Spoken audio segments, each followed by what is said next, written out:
என் இனிய அன்பு உள்ளங்களே, உங்கள் அனைவருக்கும் என் அன்பான வணக்கம். வாழ்வதும் சாவதும் முன்னால் நாவல் பகுதி 4. வாங்க தொடர்ந்து கதை கேட்கலாம். செழியனின் அலுவலக ஆண்டு விடுப்பு நெருங்கிக் கொண்டிருக்கிறது. இதோ இப்போது திடீரென உடல்நிலையும் சரியில்லாமல் போய்விட்டது. விடுப்பு எடுத்துக்கொண்டு நாட்டிற்கு சென்றால் என்ன? அக்கா பூங்குழலி இங்குதான் இருக்கிறாள். ஆனால் அவளுக்கு வேலை இருக்கிறது. அவளை தொல்லை செய்ய வேண்டாம் என்று நினைத்தவன் 2 மாதம் விடுப்பு எடுத்துக்கொண்டு இந்தியா புறப்பட்டு விட்டான். அப்பா அம்மாவை சந்திக்க அவனுக்கு தைரியம் இல்லை. திருமணத்திற்கு முன்பே நந்தனா குணம் அவன் அப்பா அம்மாவுக்கு பிடிக்கவில்லை. அதை செழியனிடம் கூறியும் இருக்கிறார்கள். அதையும் மீறிதான் காதலித்தவளை கரம் பிடித்தான். இப்போது இதோ பிரிந்து விட்டார்கள். அதை குத்தி காட்டி அப்பா அம்மா பேசவில்லை என்றாலும் நந்தனா வேறு ஒருவனை மணந்து கொண்டதை அறிந்ததும் அவளை ஒருத்தனை கல்யாணம் செஞ்சுக்கிட்டா நீ மட்டும் அவளையே நினைச்சிட்டு வாழ்ந்துட போறியா? நீ பார்த்த பொண்ணுதான் சரியில்லை. இனியாவது நாங்க உனக்கு பொண்ணு பார்க்கலாமா என்று கேட்ட அம்மாவிடம், அம்மா சுடு தண்ணியில விழுந்த பூனம்மா, பச்சை தண்ணிய பார்த்தாலும் பயமாதான் இருக்கும். இப்ப அவசரமா அவளுக்கு போட்டியா நானும் ஏன் கல்யாணம் செஞ்சுக்கணும்? கொஞ்சம் பொறுமையா இருங்க. இப்பதானே 29 வயசு முடிஞ்சிருக்கு. ஒரு 2-3 வருஷம் போகட்டும் என்று கூற, 2-3 வருஷமா? 30 வயசை தாண்டிட்டா உனக்கு யாருப்பா பொண்ணு கொடுப்பா? அப்பா தான் கேட்டார். என்னுடைய வாழ்க்கையில எனக்கு இன்னொரு கல்யாணம் இருந்தா எனக்காக பிறந்தவளை எனக்கு கட்டி கொடுக்க அவ வீட்டுல இருக்கிறவங்க தயாரா இருப்பாங்கப்பா. ஒருவேளை 30 வயசு தாண்டிட்டா எனக்கு கல்யாணமே நடக்காதுன்னா அது என்னுடைய விதி. நான் இப்படியே இருந்துட்டு போயிடுறேன் என்று கூறிவிட்டான். ஆனால் அப்பா அம்மா விடுவதாக இல்லை. நலம் விசாரிப்பதற்காக அழைக்கும் போது எல்லாம் திருமண பேச்சும் அடிபடும். அவனோ காதில் வாங்கி கொள்ளவே மாட்டான். இந்த நிலையில் வீட்டிற்கு வந்தால் தன்னை விடுவார்களா என்ன? 2 மாதத்தில் பெண் பார்த்து திருமணத்தை முடித்து அனுப்பி வைத்து விடுவார்கள்.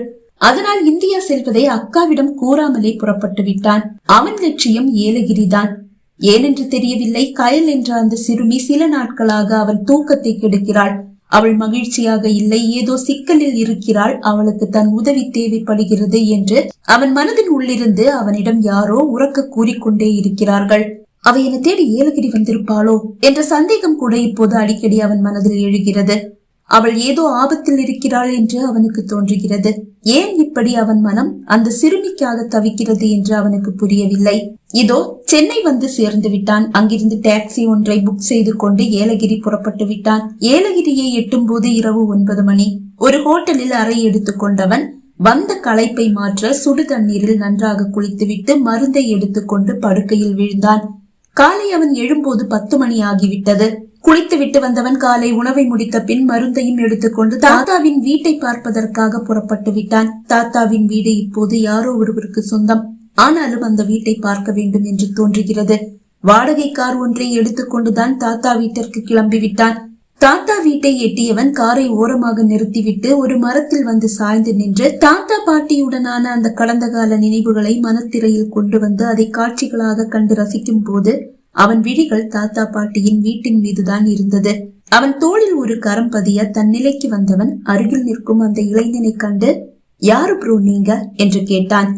அதுதான் ப்ரோ நானும் கேக்குறேன், நீங்க யாரு? ரொம்ப நேரமா எங்க வீட்டையே பாத்துட்டு இருக்கீங்க. சாரி, உங்க வீட்டை பாக்கல, ஏதோ சிந்தனையில இருந்த, கண்கள் வீட்டு மேல இருந்தது போல. ஓ அப்படியா? அந்த வீடு உங்க வீடா?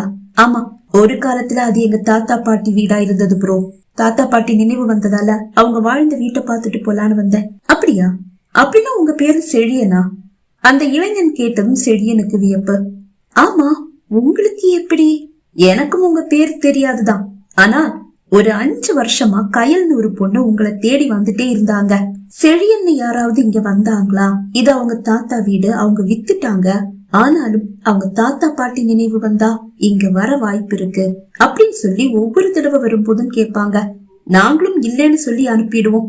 அவர் அப்படி வந்தா அவரை தேடி கயல் வந்துட்டு போனாலும் சொல்லுங்க அப்படின்னு ஒவ்வொரு தடவையும் அவங்க சொல்லிட்டு போவாங்க. அப்படிதான் உங்க பேரு என்னுடைய மனசுல பசுமரத்தாணியா பதிஞ்சு போச்சு. கயல் என்ன தேடி வந்தாங்களா? வியப்போடு கேட்டவன், எதுக்காக என்ன தேடி வந்தாங்க? சும்மாதான் உங்களை பாக்கணுமா? அப்படிதான் சொன்னாங்க. அவங்களுக்கு கல்யாணம் ஆயிடுச்சு, கழுத்துல தாலி இருந்தது. ஏனோ செழியனின் மனதில் ஒரு நிம்மதி பிறந்தது. சரி, இனி அவங்க என்ன தேடி வந்தா என்னுடைய போன் நம்பரை கொடுங்க என்று கூறி தன் எண்ணை அந்த இளைஞனுக்கு கொடுத்தவன், உங்க நம்பரை சொல்லுங்க ப்ரோ என்றான். அவனும் தன் எண்ணை கூற, உங்க பேரு என்று கேட்டான். பார்த்திபன். அவன் கூற, ரொம்ப நல்ல பேரு என்றவன் அவன் பேரை சேவ் செய்து வைத்துக் கொண்டான். போன வருஷம் கயல் எப்ப வந்தாங்க?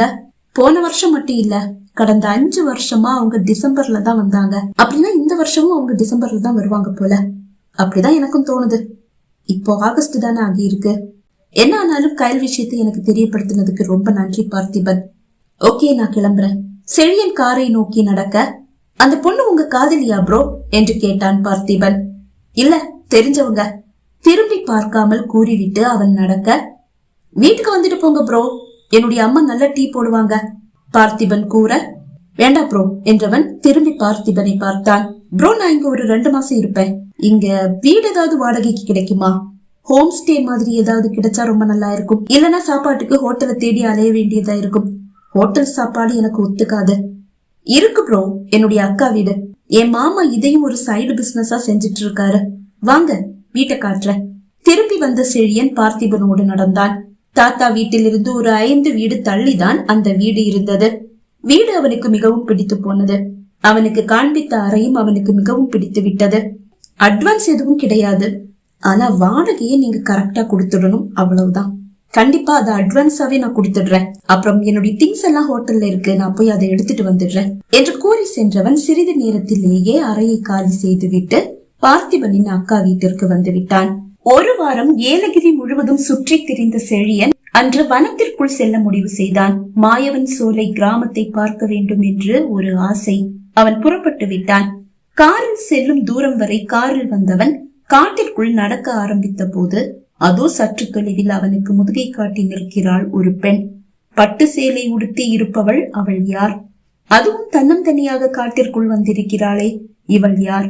அவன் கால்கள் மெல்ல அந்த பெண்ணை நோக்கி அடி எடுத்தது. அவளை நெருங்க நெருங்க இவள்தான் கயலு என்ற சந்தேகம் செழியனின் மனதில் உடலெடுத்தது. ஆனால் உடனே சேச்ச, அவள் டிசம்பர்ல தானே வருவா என்றது மனம். அப்படி என்றால் இவள் யார்? இந்த வனத்திற்குள் தன்னந்தனியாக எதற்கு வந்திருக்கிறாள்? அவன் அவளை நெருங்கிக் கொண்டிருக்க எங்கோ விழிகள் பதித்து நின்று கொண்டிருந்த அந்த பெண்ணின் செவியில் அவன் நடந்து வரும்போது இலை சருகுகள் மிதிப்பட்டு நொறுங்கும் சத்தம் கேட்டதா என்ன? அவள் திடுக்கிட்டு தலை திருப்பி பார்த்தாள்.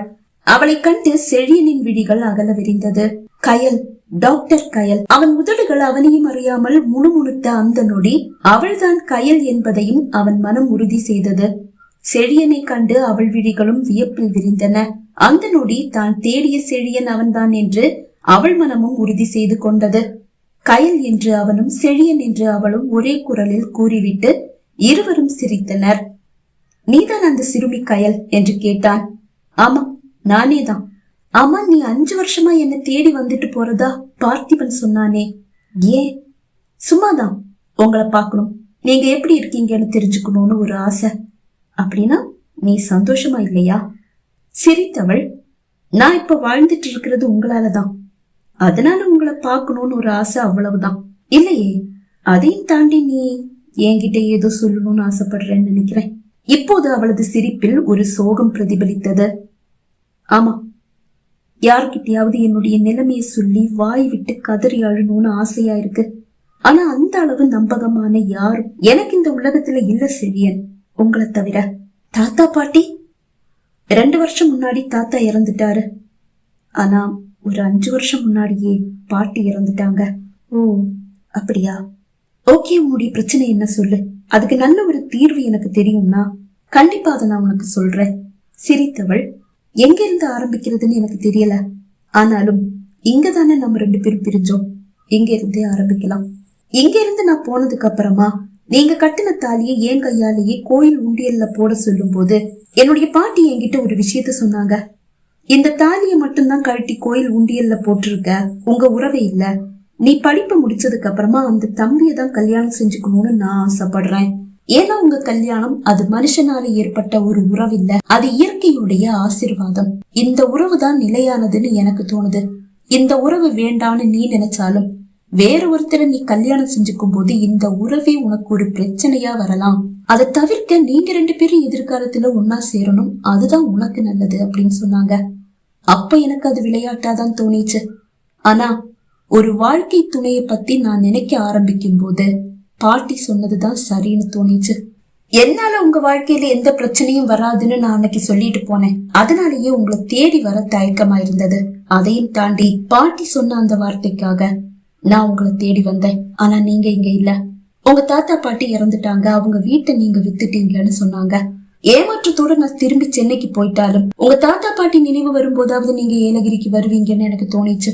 அப்படிதான் நான் திரும்பவும் ஏலகிரி வந்தேன். 5 வருஷமா வந்துட்டே இருக்கேன். ஆனா கையில் உன்னுடைய கல்யாணம் முடிஞ்சிருச்சே. கல்யாணம் பண்ணிக்கிற வரைக்கும் என்ன உங்களால ஏத்துக்க முடியுமான்னு சொல்லி கேட்கலான்னு வந்தேன். கல்யாணம் முடிஞ்சதுக்கு அப்புறமா என் வேதனைகளை சொல்றதுக்காக உங்களை தேடி வந்தேன். உங்களுக்காக இன்னும் ஒரு 5-6 வருஷம் காத்திருக்க நான் தயாரா இருந்தேன். ஆனா என்னுடைய சூழ்நிலை எனக்கு எதிராக இருந்தது. தாத்தாவுடைய உடல்நிலை ரொம்ப மோசமாயிட்டே இருந்தது. இன்னொரு சைடுல என் கூட படிச்ச ரஞ்சித் என் காதலிக்கிறதா சொல்லி என் பின்னாடியே அலைஞ்சிட்டு இருந்தான். அவனுக்கு ஒரு பதில் கொடுக்க வேண்டிய நிலைமையிலையும் நான் இருந்தேன். வேற வழி இல்லாம தாத்தாவோட விருப்பத்துக்காகவும் ரஞ்சித்துடைய காதலுக்காகவும் நான் அவனை கல்யாணம் பண்ணிக்கிட்டேன். ஆனா என் வாழ்க்கையில நடந்த எல்லாத்தையும் அவன்கிட்ட சொல்லிட்டு தான் அவனை கல்யாணம் பண்ணிக்கிட்டேன். கல்யாணம் பண்ணுற வரைக்கும் நல்லவன் மாதிரி. அதனால என்ன, நான் உன்னை தப்பா எல்லாம் எடுத்துக்கல, எனக்கு நீதான் முக்கியம்னு சொல்லி என் கழுத்துல தாலி கட்டினான். ஆனா அதுக்கப்புறமா தான் அவனுடைய உண்மையான முகத்தை நான் பார்க்க ஆரம்பிச்சேன். அவள் குரல் தழுத்தழுக்க அவளால் அதற்கு மேல் பேச முடியவில்லை. அவள் அமைதியாக நிற்க அவளையே இமைக்காமல் பார்த்தான் செழியன். பகுதி 4 நிறைவடைந்தது. பகுதி 5 உங்களை சந்திக்கும் வரை விடைபெறுகிறேன். நன்றி, வணக்கம்.